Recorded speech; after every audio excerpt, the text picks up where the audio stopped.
11-ാം സ്ഥലം ഈശോയെ കുരിശിൽ തറയ്ക്കുന്നു. നമ്മൾ പാരമ്പര്യമായിട്ട് ഇങ്ങനെ പറയുമല്ലോ, നമ്മുടെ പാപങ്ങളാണ് ഈശോയെ കുരിശിൽ കയറ്റിയത്. ഈ സ്ഥലത്തിൻ്റെ പേര് സിൻ. ദൈവം കാരുണ്യവാനാണ്, ഒരു സംശയം വേണ്ട. പക്ഷെ ദൈവം പാപത്തോട് ഒരിക്കലും കോംപ്രമൈസ് ചെയ്യില്ല. കാരുണ്യം അങ്ങേയറ്റത്തുണ്ട് അനുദപിക്കുന്ന പാപികളോട്, പക്ഷെ പാപത്തോടില്ല എന്ന് നമ്മൾ കൃത്യമായിട്ട് മനസ്സിലാക്കണം. ശരിക്കും ധ്യാനപൂർവം കാണേണ്ട ഒരു സിനിമയാണ് സംസാരം എന്ന് പറയുന്ന സിനിമ. സംസാര ബ്യൂട്ടിഫുൾ ഫിലിമാണ്. പലതവണ ഞാൻ കണ്ടിട്ടുണ്ട്. അതിൻ്റെ അകത്ത് എനിക്ക് വളരെ ഇഷ്ടപ്പെട്ടൊരു കാഴ്ചയുണ്ട്. താശി എന്ന് പറഞ്ഞ ഒരു സന്യാസി, ബുദ്ധ സന്യാസി, 5-ാമത്തെ വയസ്സിൽ ആശ്രമത്തിൽ കൊണ്ടുവന്നാക്കാണ്. പിന്നെ 20 years ഓഫ് ട്രെയിനിങ് ആണ്. അതിൽ അവസാനത്തെ 3 വർഷം ഇറ്റ് ഈസ് സോളിറ്ററി കൺഫൈൻമെൻ്റ് ആണ്. ഇവർ ആരോടും പറയാതെ, ആർക്കും അറിയാത്ത ഒരു സ്ഥലത്തൊരു ഗുഹയിൽ പോയി ഇവരിങ്ങനെ താമസിക്കണം. അപ്പോൾ ഈ സിനിമ തുടങ്ങുന്ന ഇങ്ങനെയാണ്. ഈ 3 വർഷത്തെ സോളിറ്ററി കൺഫൈൻമെൻറ്റ് കഴിഞ്ഞിട്ട് ഇവൻ അറിയാതെ ഇവൻ്റെ മേല് മുഴുവൻ ഇങ്ങനെ ചിതൽപുറ്റിങ്ങനെ പിടിച്ചിരിക്കുകയാണ്. അത് പൊളിച്ചാണ് അവനെ പുറത്തോട്ടെടുക്കുന്നത്. അങ്ങനെ 20 വർഷത്തെ ട്രെയിനിങ് കഴിഞ്ഞ് കെംപോ പട്ടം കിട്ടുകയാണ് അവന്. അപ്പോൾ അവിടെയുള്ള കുട്ടികൾ, അവിടെ പഠിക്കുന്ന സെമിനാരിൽ പഠിക്കുന്ന കുട്ടികളൊക്കെ ഇങ്ങനെ ഭയങ്കര ഇതായിട്ടാണ് നോക്കുന്നത്, ഹീറോനെ പോലെ കാണുന്നത്. കാരണം ഈ കംപ്ലീറ്റ് 20 years കെംപോ ഒക്കെ ആയിട്ട് ഇങ്ങനെ തിരിച്ചു വരാണ്. അത്രയും വിശുദ്ധി, അത്ര വൈബ് നമുക്ക് അതിൻ്റെ അകത്ത് കാണാൻ പറ്റും കാശി വരുമ്പോഴേക്കും.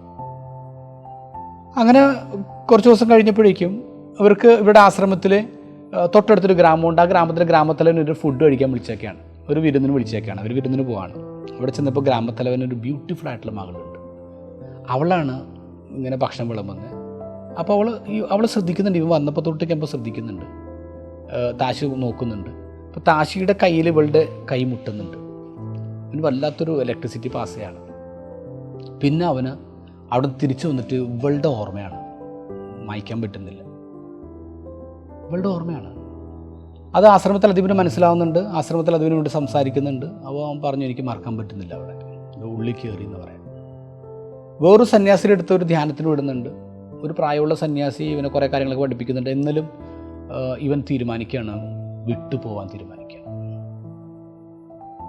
ഒരു രാത്രി ഇവൻ ആരോടും പറയാതെ ഇവൻ ബാഗൊക്കെ പാക്ക് ചെയ്ത് ഒരു ഭാണ്ഡസഞ്ചിയൊക്കെ എടുത്ത് ഇവന് ഇറങ്ങി പോരാണ്. അപ്പോൾ ഇവൻ്റെ കൂടെ ഇവനെ ഇഷ്ടപ്പെട്ടൊരു പട്ടിയുണ്ട്, കാലാന്നിൻ്റെ പേര്, ഒരു കറുത്ത പട്ടിയാണ്, കാലാന്ന് പേരിട്ടിരിക്കുന്നത്. അപ്പോൾ ഈ പട്ടി ഇവൻ്റെ കൂടെ ഇറങ്ങിപ്പോരും. ഇവന് വന്ന് ഒരു പുഴ മുറിച്ചിട്ട് വേണം ആ ഗ്രാമത്തിലേക്ക് പോകാൻ. രാത്രി സമയമാണേ. ഈ പുഴയുടെ അവിടെ എത്തുമ്പോൾ ഇവൻ എന്ത് ചെയ്യും? ഇവൻ്റെ ഈ സന്യാസ വസ്ത്രം ഊരിക്കളഞ്ഞിട്ട് അവൻ നേരെ പുഴയിലേക്ക് ഇറങ്ങി അവൻ മുങ്ങി നിവർന്ന് വന്നിട്ട് ഇവൻ വേറൊരു വസ്ത്രം എടുത്തിടാണ്, ഒരു സെക്കുലർ ഡ്രസ്സ് എടുത്തിടാണ്.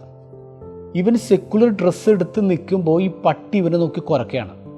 അപ്പോൾ ഇവൻ പറയും, കാലിത് ഞാനാടാ. പക്ഷെ പട്ടി കുരക്കും. പട്ടി കുറച്ച് പിന്നോട്ട് ഓടി പട്ടി ഇട്ടിച്ച് പോയി കളയാൻ. ഇതൊരു വല്ലാത്തൊരു കാഴ്ചയാണ്. കാരണം സിൻ മേക്സ് എ സ്ട്രേഞ്ചർ. നമ്മൾ അപരിചിതരായി പോകും. അത് ദൈവത്തിന് മുന്നിൽ മാത്രമല്ല, നമുക്ക് ചുറ്റുമുള്ള നമ്മുടെ സഹോദരങ്ങളുടെ മുമ്പിലും നമ്മൾ സ്ട്രേഞ്ചേഴ്സായി മാറും. It makes S strangers. അതുകൊണ്ട് തന്നെയാണ് കുമ്പസാരത്തിൽ ചില ആൾക്കാർ പറയുമല്ലോ, കുമ്പസാരിക്കുമ്പോൾ നമ്മൾ എന്തിനാണ് അച്ഛൻ്റെ അടുത്ത് പോയി കുമ്പസാരിക്കുന്നത്, നമുക്ക് നേരിട്ട് ദൈവത്തോടുള്ള കണക്ഷൻ, ദൈവത്തോട് പറഞ്ഞാൽ പോരെന്ന് ചോദിക്കും. അങ്ങനെയല്ല. സിന്നെന്ന് പറയുന്നത് നമ്മുടെ ദൈവത്തോടുള്ള റിലേഷൻ മാത്രമല്ല കട്ട് ചെയ്യുന്നത്, നമുക്ക് ചുറ്റുമുള്ള നമ്മുടെ സൊസൈറ്റി ആയിട്ട് നമ്മൾ കട്ട് ചെയ്യാണ്. സോ ആ 2 റിലേഷൻസും നമുക്ക് റിപ്പയർ ചെയ്യണം.